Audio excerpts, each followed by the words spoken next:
I knew my daughter-in-law didn't like me very much. That wasn't a secret, but I never expected her to make it so clear in front of the entire family.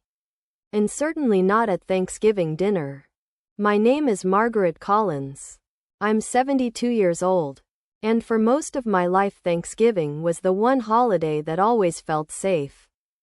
It was the day our family gathered around one table, shared the same food, and pretended that whatever small disagreements we had during the year didn't really matter. When my husband Robert was still alive, Thanksgiving meant a full house, loud laughter, and the smell of roasted turkey filling every corner of our old home in Illinois. After he passed away 6 years ago, things changed, as they always do. My son Daniel took over hosting the holiday dinners, and his wife Ashley made it very clear that her version of Thanksgiving would be different from the ones I remembered. Still, when Daniel called me a week before the holiday and invited me over, I told myself not to overthink it. Just come around 4, he said casually over the phone. Ashley's making everything. His voice sounded rushed, like he was calling between errands. I asked if I should bring anything. Maybe the pumpkin pie everyone used to love when Robert was alive. There was a brief pause before he answered. No, Mom, just bring yourself. The way he said it felt oddly final, like the decision had already been made. Thanksgiving afternoon was cold and gray that year. The kind of November day where the sky hangs low over the neighborhood. I drove the familiar 20 minutes to Daniel's house. The same suburban street he had moved into 3 years earlier. The houses all look nearly identical. 2 stories, wide driveways, neatly trimmed lawns that were now covered in fallen leaves. When I pulled into the driveway, I noticed 2 cars already parked there. Ashley's sister and her husband had arrived before me. I grabbed my coat and walked up to the front door, carrying a small container of homemade cranberry sauce anyway. Old habits are hard to break. Ashley opened the door after the second knock. She smiled, but it was the kind of smile that felt rehearsed rather than warm. Margaret, she said, stepping aside just enough to let me in. Happy Thanksgiving. The house smelled like turkey and rosemary, and the dining table in the next room looked like it had come straight out of a magazine. Everything was perfectly arranged. White plates, gold napkin rings, a centerpiece of small pumpkins and candles. Ashley liked things to look perfect. Daniel was standing near the kitchen island pouring drinks. When he saw me, he gave a quick wave. Hey, Mom. No hug. Just the wave. I set the cranberry sauce on the counter and looked around the room. Everyone was already seated or standing close to the table, chatting quietly. Ashley moved through the room with that same careful smile, adjusting plates and silverware as if the entire evening depended on every detail being exactly right. After a few minutes, she clapped her hands lightly and said, "All right, everyone, let's sit down." We all took our seats around the long dining table. I found the place card with my name on it near the end of the table. Across from Ashley's sister, the turkey was placed in the center, golden and steaming, surrounded by bowls of mashed potatoes, green beans, and stuffing. For a moment, everything looked exactly the way Thanksgiving should look.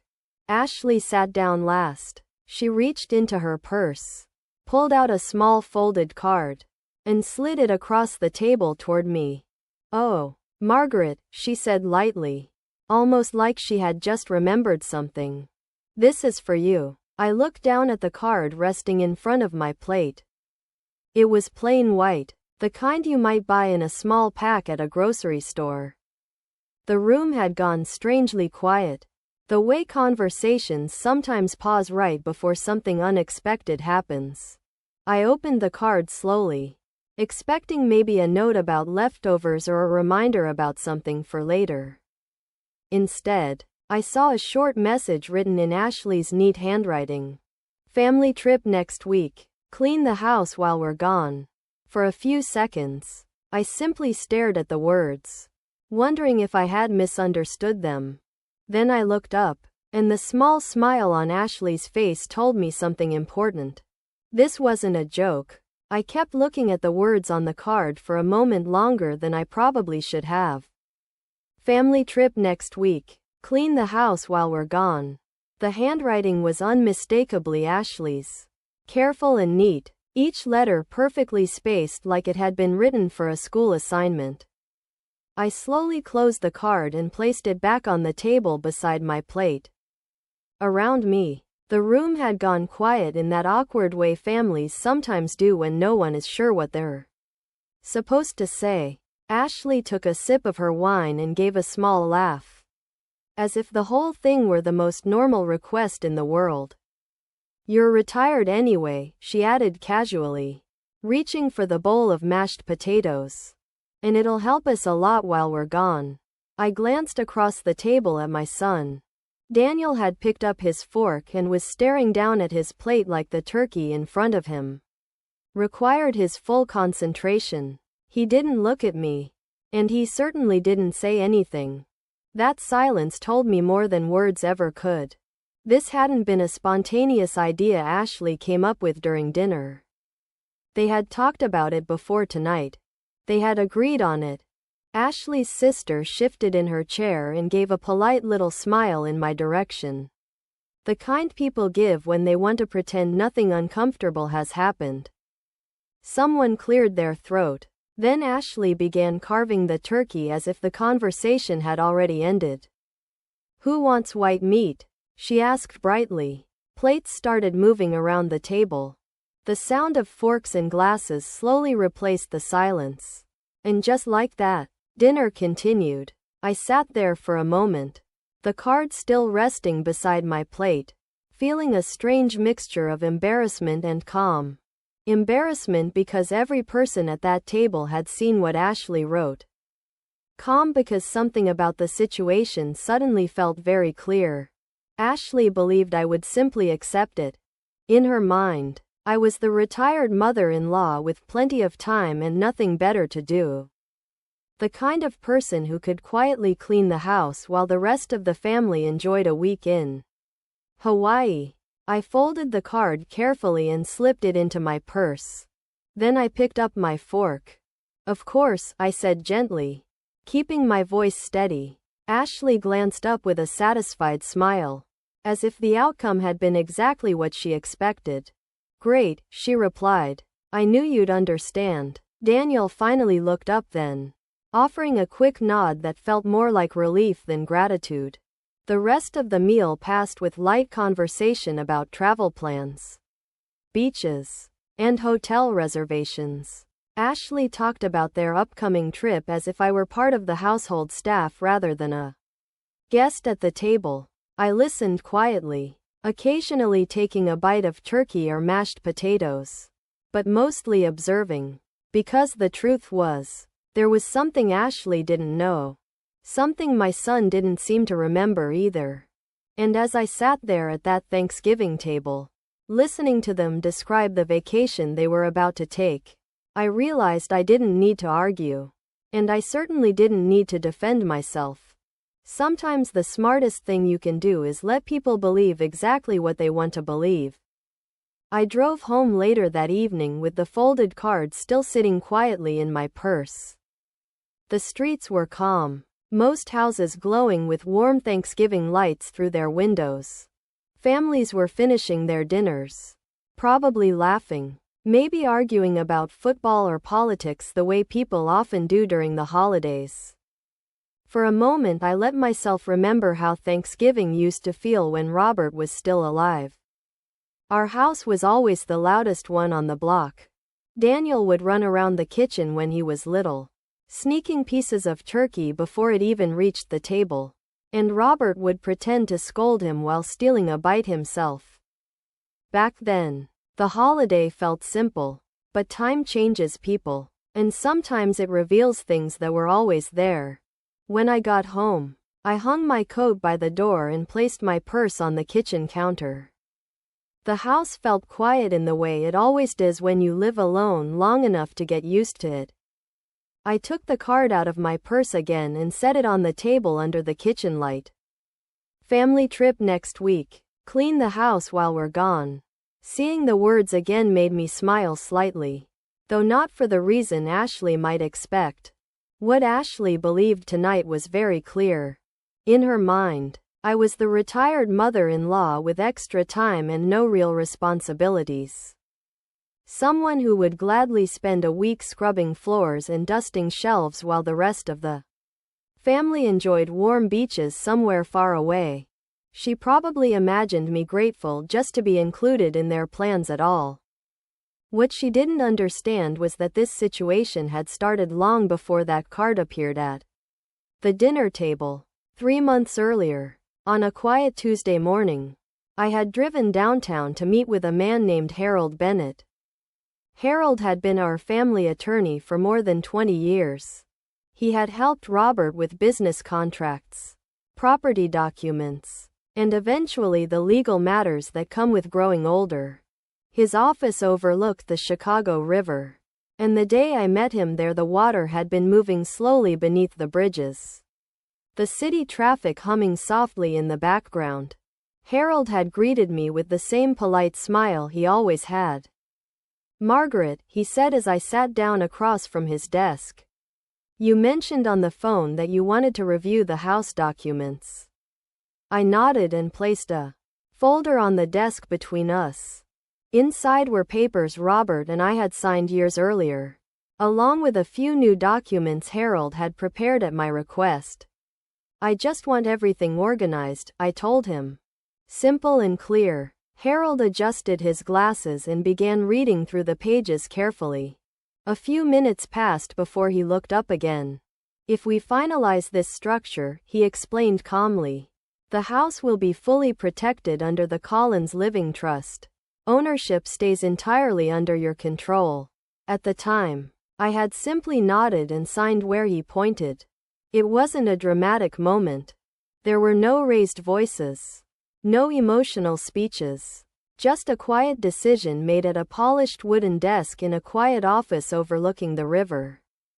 Now, standing in my kitchen with Ashley's card resting under the light, I realized something important. Ashley believed she had handed me instructions, but what she had really done was reveal exactly how she saw me. And once someone shows you that clearly who they think you are, the smartest thing you can do is let them keep believing it, at least for a little while longer. The next few days passed quietly after Thanksgiving. I went back to my normal routine. The small habits that fill your time when you've lived long enough to appreciate peaceful mornings. I woke up early, made a cup of coffee, and sat by the kitchen window that overlooked the backyard. The maple tree Robert planted 30 years ago had already lost most of its leaves, and the ground was covered in shades of red and gold.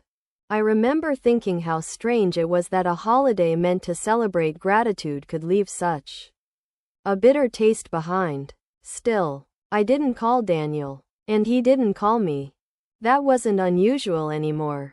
Over the past few years our conversations had become shorter, more practical, as if the easy closeness we once had when he was younger had slowly been replaced by something more distant. Ashley, on the other hand, had always been very organized about things that benefited her. 2 days after Thanksgiving, I received a short text message from her. Just a reminder, it said, followed by a small airplane emoji. "We leave for Hawaii next Thursday morning. The cleaning supplies are under the kitchen sink." I read the message once, then set my phone back on the table. There was no greeting, no question about how I was doing, no hint that the request might be unusual. In Ashley's mind, this arrangement had already been settled. I didn't reply. Instead, I finished my coffee and looked out the window again, letting the quiet of the house settle around me. Later that afternoon I drove to the grocery store. Not because I needed anything urgent but because errands give you time to think. As I walked through the aisles, pushing the cart slowly past shelves of canned soup and boxes of cereal, I found myself remembering the early years after Daniel was born. Back then, every decision I made revolved around what was best for him. Robert worked long hours building his business, and I handled everything at home. School lunches, doctor appointments, weekend soccer games. I never complained about it because that's what families do. You take care of each other. That belief stayed with me for decades. Even after Daniel grew up, moved out, and started his own life, part of me still assumed that the basic respect between family members would remain. But respect is a strange thing. Sometimes people don't lose it all at once. Sometimes they simply stop noticing when it disappears. By the time I returned home that afternoon, the winter sun was already starting to fade behind the houses across the street. I set the grocery bags on the kitchen counter and noticed the small white card still sitting on the table where I had left it the night before. The message hadn't changed, of course, but looking at it now felt different. Not upsetting, not embarrassing, just clear. Ashley had written those instructions because she believed I would follow them without question. She believed I had nowhere else to be and nothing more important to do. What she didn't realize was that the decision Harold and I finalized months earlier meant I was the only person with real authority over that house.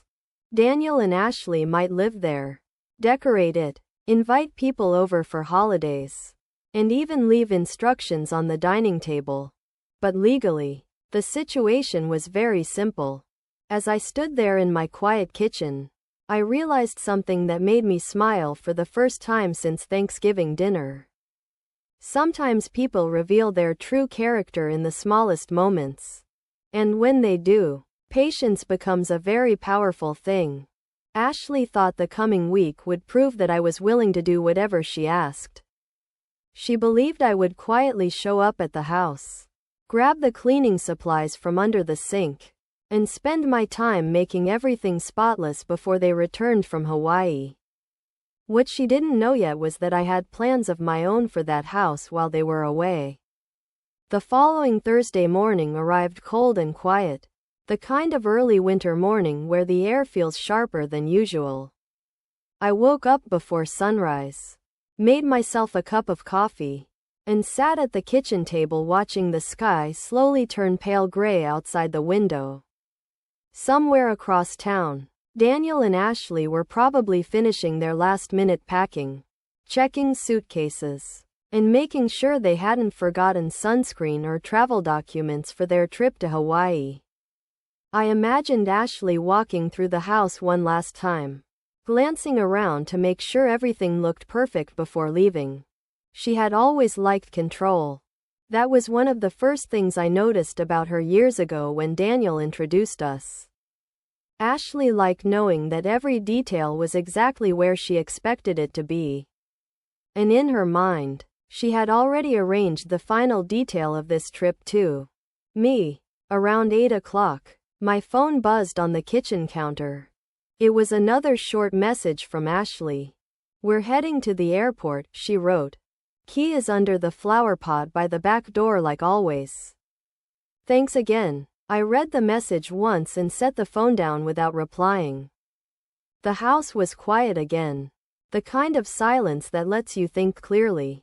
After finishing my coffee, I put on my coat, grabbed my purse, and walked out to my car. Daniel's house was about 20 minutes away, the same drive I had made on Thanksgiving.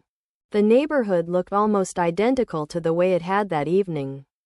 Rows of neat suburban homes, winter lawns, and bare trees lining the street. When I pulled into the driveway, the house looked exactly the way Ashley liked it.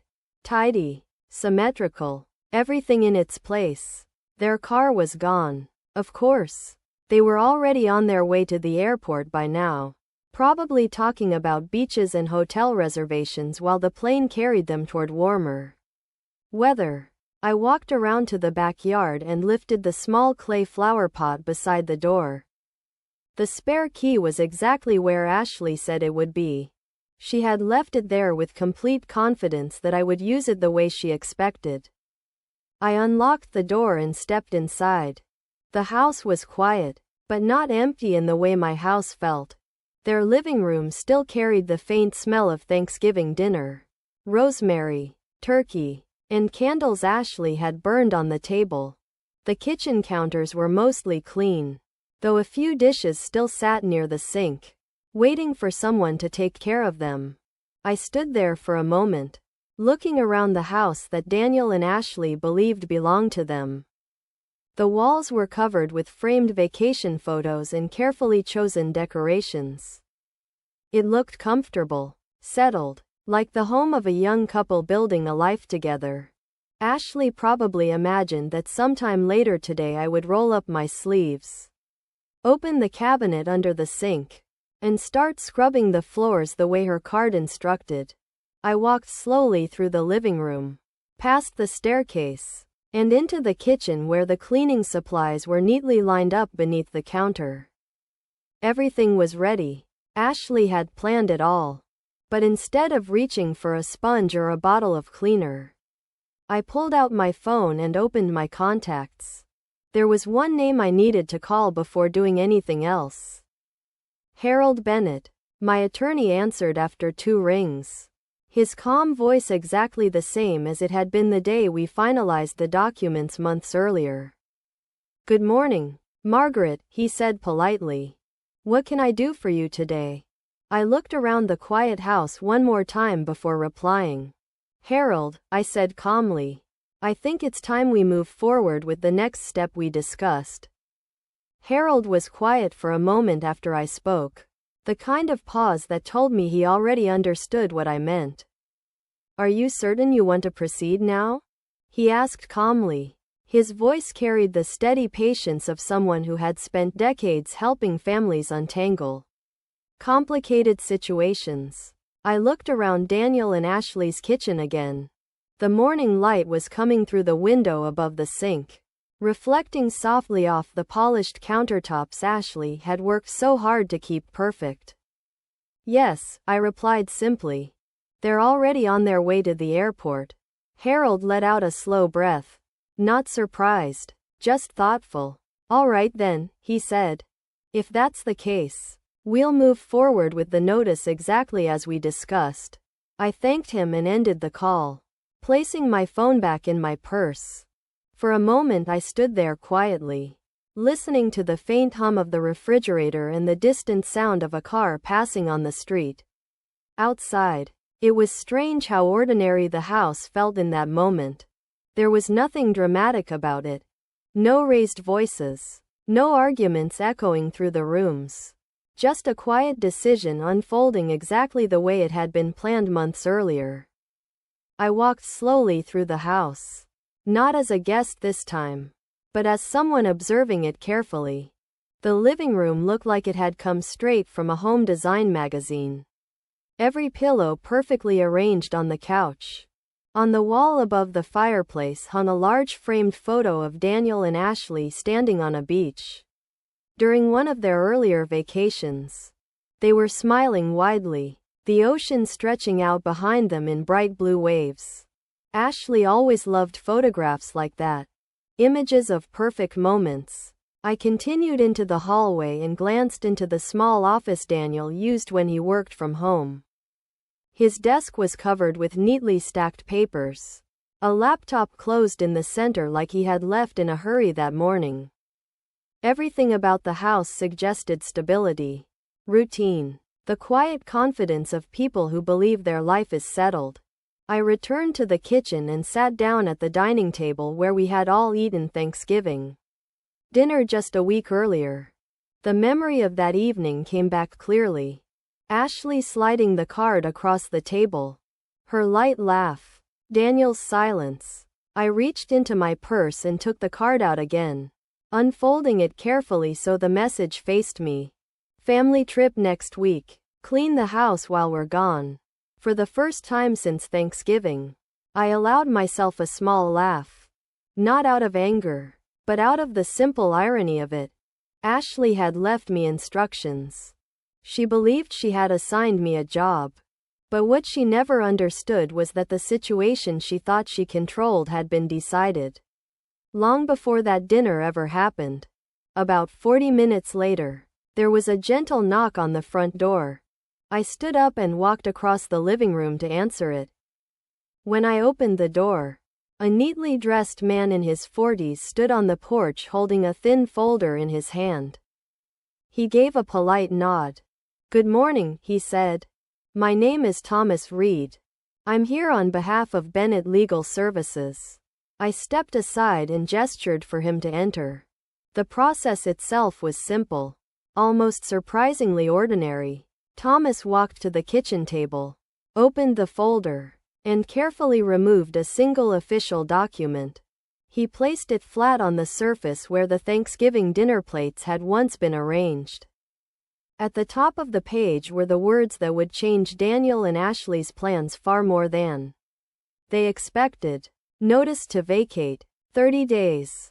I looked down at the paper calmly, knowing that somewhere over the Pacific Ocean, my son and his wife were probably settling into their seats, completely unaware that the house they had left behind was no longer the comfortable certainty they believed it to be. The paper rested quietly on the dining table after Thomas Reed slid it across the polished wood surface. The words at the top were clear, simple, and official. Notice to vacate. 30 days. Thomas adjusted his glasses slightly and looked at me with the calm professionalism of someone who had delivered many documents like this before. "Mrs. Carter," he said politely, "once this notice is officially posted and recorded, the legal timeline begins today." I nodded slowly. "That's exactly what we discussed," I replied. He gave a small confirming nod and began explaining the routine details. A copy would remain at the property. Another would be filed through Bennett Legal Services. And one would be mailed directly to Daniel and Ashley's registered address, which of course was this house. The process was structured, precise, and completely ordinary from a legal perspective. But I knew that when Daniel and Ashley eventually returned from their vacation, nothing about it would feel ordinary to them. Thomas walked to the front door and carefully taped the official notice in a clear protective sleeve beside the entryway, where it would be visible the moment anyone arrived home. When he finished, he returned to the kitchen, gathered the remaining papers, and offered a polite handshake. "If there's anything further you need, Mr. Bennett's office will handle the rest," he said. "Thank you," I replied. A few minutes later, the front door closed softly behind him, and the house fell quiet again. I stood there in the living room for a moment, looking toward the entryway where the notice now hung beside the door. Ashley had always cared deeply about appearances. Perfect furniture placement, perfect holiday dinners, perfect photographs on the walls. I wondered what expression would cross her face the moment she saw that piece of paper waiting for her. I walked back into the kitchen and took another slow look around the room. The cleaning supplies were still lined up under the sink, exactly where Ashley had placed them for me. The sponge, the spray bottle, the rubber gloves, everything prepared for the task she expected me to do. I knelt down, closed the cabinet door gently, and stood up again without touching any of it. Then I reached into my purse and pulled out the small Thanksgiving card one more time. The message looked almost childish now. "Family trip next week. Clean the house while we're gone." I folded the card carefully and placed it back on the center of the table, right there where Ashley had left it that evening. It seemed like the appropriate place for it. After that, there wasn't much else for me to do. I walked through the house one final time, turning off the lights Ashley had forgotten in the hallway and checking that the back door was properly locked. The house looked exactly the same as it had when I arrived earlier that morning. Nothing broken, nothing damaged, just quiet rooms filled with carefully chosen furniture and the assumption that everything belonged exactly where it was. When I stepped outside, the winter air felt colder than before, but also clearer somehow. I closed the front door behind me and walked down the driveway toward my car. As I pulled away from the curb, I glanced once more at the house in the rearview mirror. Somewhere far above the clouds, Daniel and Ashley were probably sipping complimentary drinks, talking about beaches, sunshine, and the relaxing week ahead of them. They had no idea that a single sheet of paper was now waiting patiently beside their front door. And that when they returned, the house they believed was their safe and comfortable home would suddenly come with a very clear deadline. 30 days. The first 3 days passed quietly. Winter settled deeper into the neighborhood, bringing cold mornings and early sunsets. Life moved on in its usual rhythm, but I knew the calm wouldn't last forever. Daniel and Ashley had landed in Hawaii late Thursday evening, which meant by Sunday afternoon they were probably fully relaxed. Beach walks, ocean views, the kind of vacation people like to post about online. I didn't check their social media, but I could imagine it clearly enough. Ashley smiling in oversized sunglasses. Daniel standing beside her with the ocean behind them. Perfect photographs again. But on Monday morning, my phone finally rang. The caller ID showed Daniel's name. I had been expecting that call sooner or later. I answered calmly. "Good morning, Daniel." For a moment there was only silence on the other end, the kind that told me he was trying to choose his words carefully. "Mom," he said finally, his voice tight with confusion. "We just got a strange email from some legal office. Bennett Legal Services." I leaned back slightly in my chair at the kitchen table.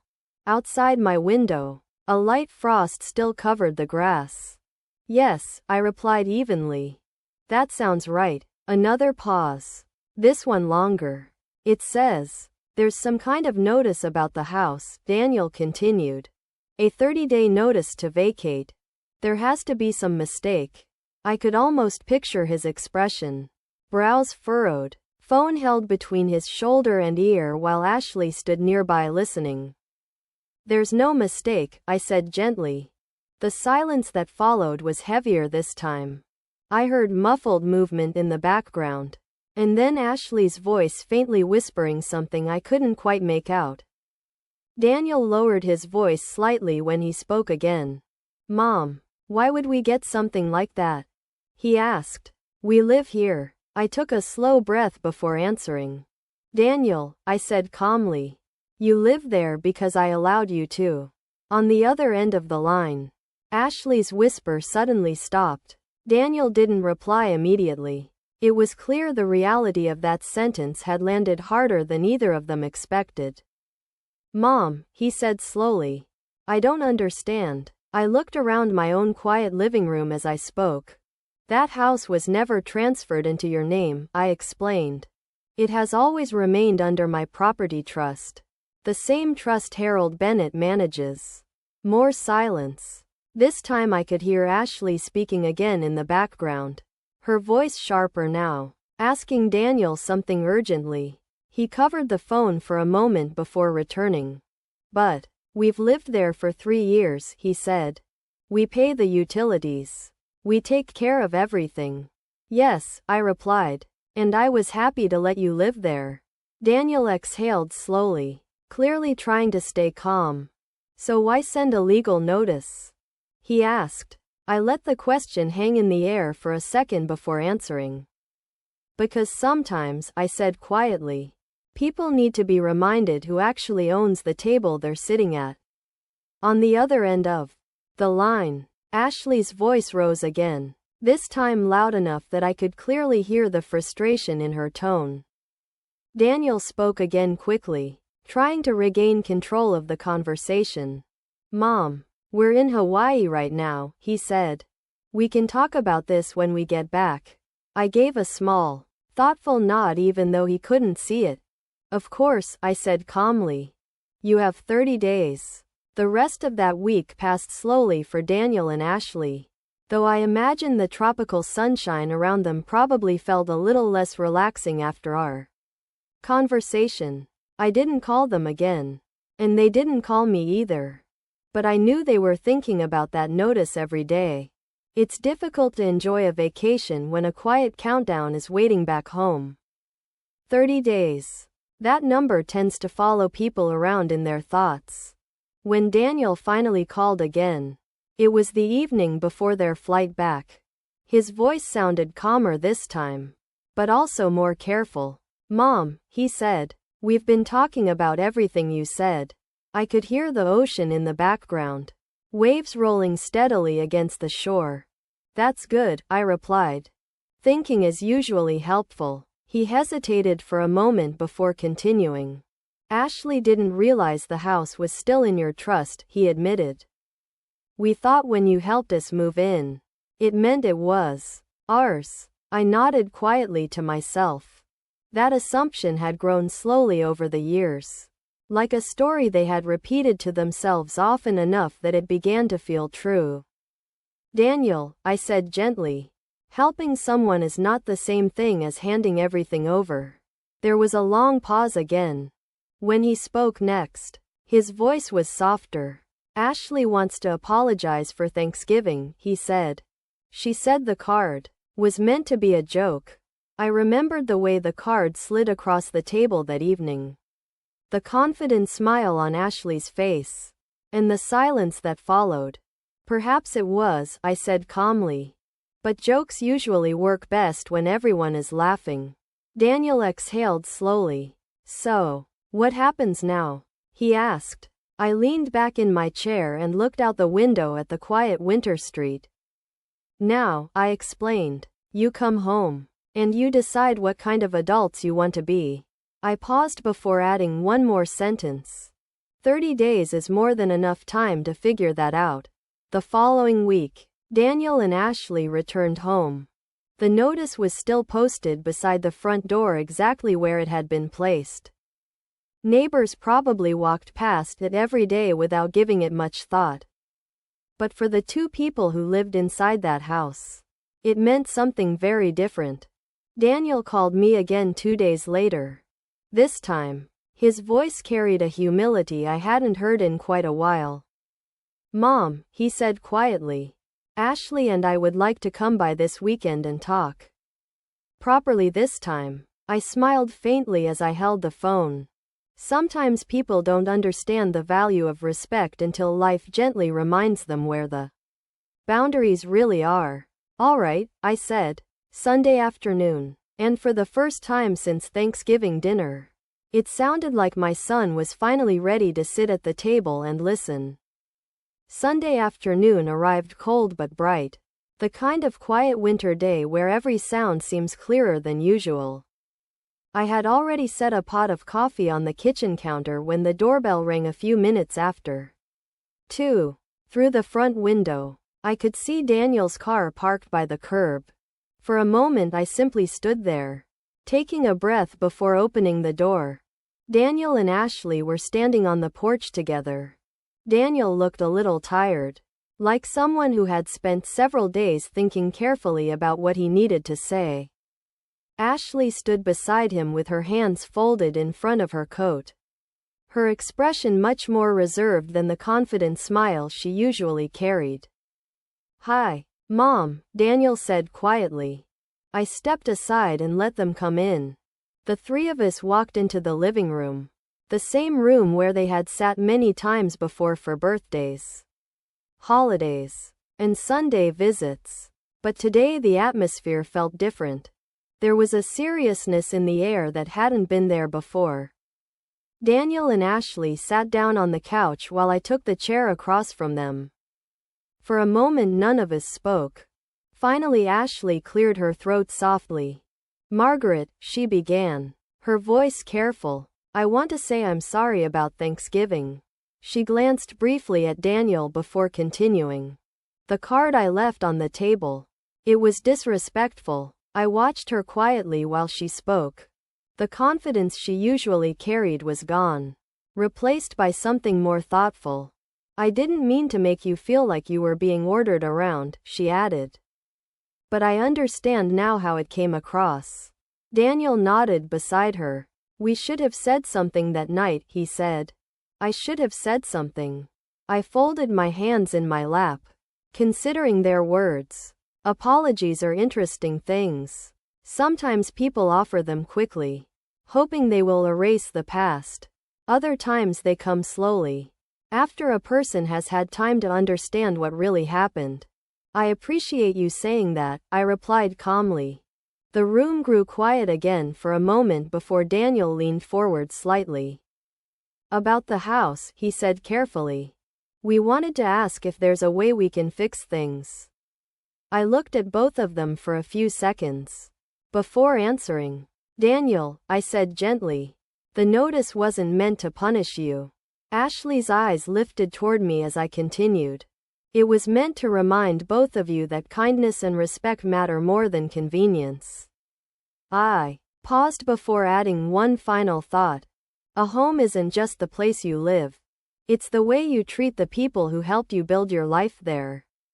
Daniel nodded slowly, absorbing every word. Outside, the winter sun was beginning to drop lower in the sky, casting long shadows across the quiet street.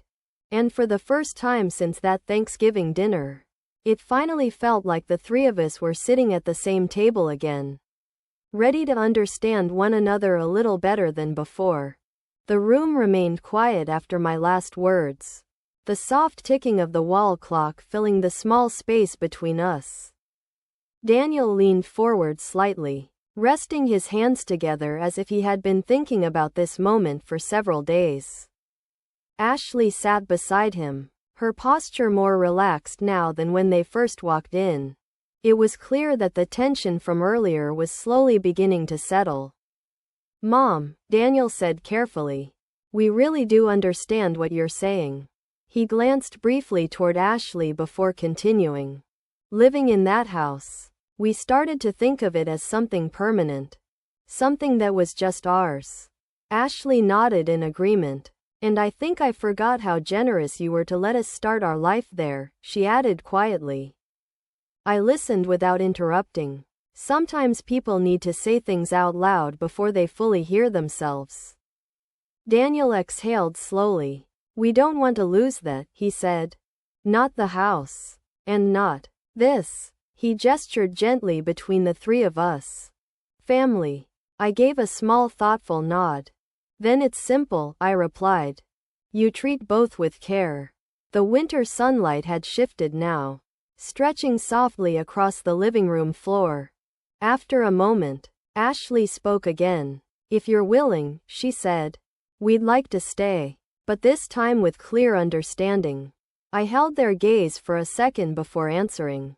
Respect is a good place to begin, I said calmly. Daniel smiled faintly. The first real smile since they had arrived. In that quiet moment, it felt less like a legal conversation and more like something families have to learn eventually. Not everything valuable comes with ownership papers. Some things are built slowly through trust, humility, and the willingness to start again when mistakes happen. And sometimes, all it takes to remember that is a single card left on a Thanksgiving table. The conversation continued quietly for another hour that afternoon. There were no raised voices, no dramatic declarations, just the steady exchange of words that should have happened long before that Thanksgiving dinner. Daniel asked questions about the property trust, about the arrangement that had allowed them to live in the house for the past 3 years. I explained everything clearly. The same way Harold Bennett had once explained it to me when I created the trust after my husband passed away. The house had always been part of that plan. It was meant to give Daniel stability while he and Ashley built their life together. But stability, I had learned, only works when it's matched with gratitude. Eventually the conversation slowed, and the three of us sat quietly for a moment. Ashley looked thoughtful, her hands resting in her lap as if she was replaying the events of the past few weeks in her mind. Margaret, she said gently, when we got back and saw that notice on the door. It scared me." Her voice was honest now, without the sharp confidence she once carried so easily.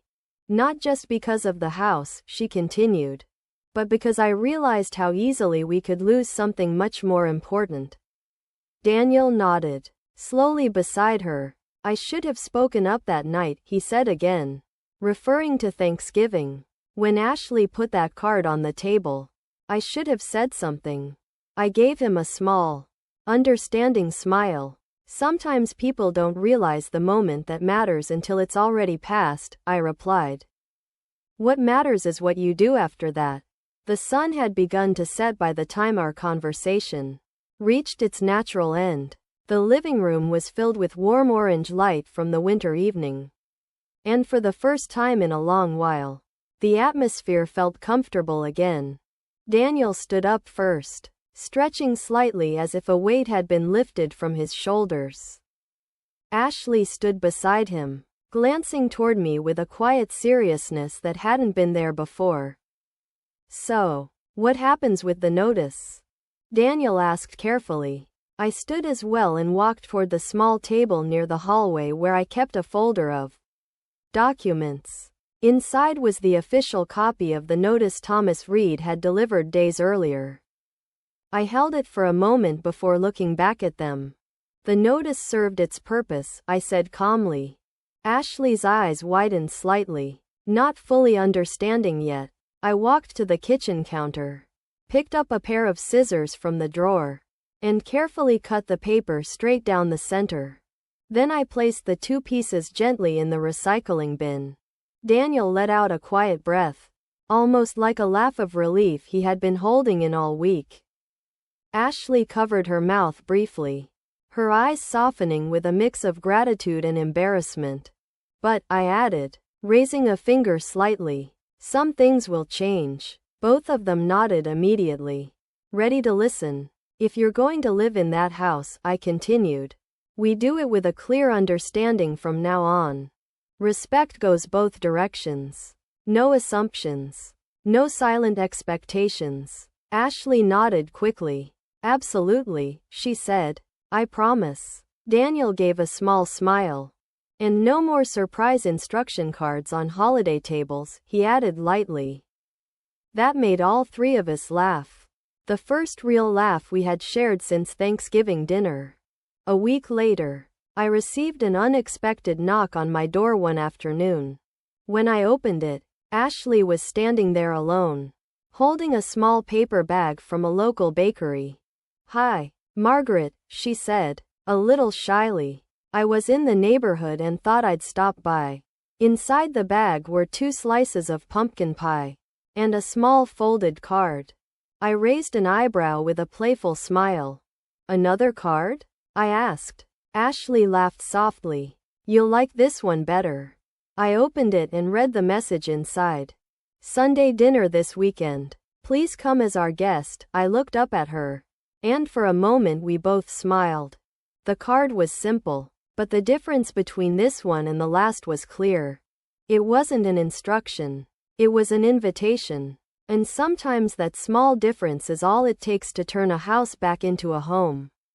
And a tense Thanksgiving memory into the beginning of something a little warmer, a little wiser, and a lot more respectful for everyone sitting around the table.